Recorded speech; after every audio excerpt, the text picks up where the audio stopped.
বড় করে দিচ্ছি। ওকে, এখন অ্যালাইন করে নিব, এটাকে মিডল করে নিচ্ছি। ওকে, তারপর কি করব, একটা আমরা আর্টবোর্ড নিয়ে নিচ্ছি। আর্টবোর্ডটা অবশ্যই আগেরটার মতো হবে, 4000 বাই 4000।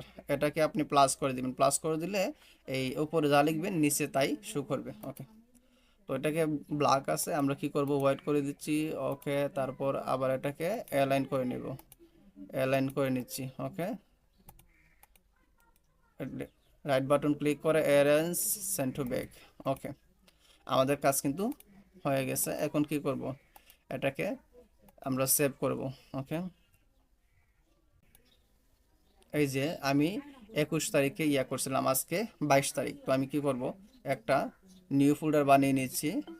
আপনি আপনার সুবিধা মতো একটা ফোল্ডার বানিয়ে নেবেন এবং ওইটাতে রাখবেন। ওকে, আর আগে আগে থেকে যদি করে থাকেন তাহলে তো অনেক ভালো। তো আমি 22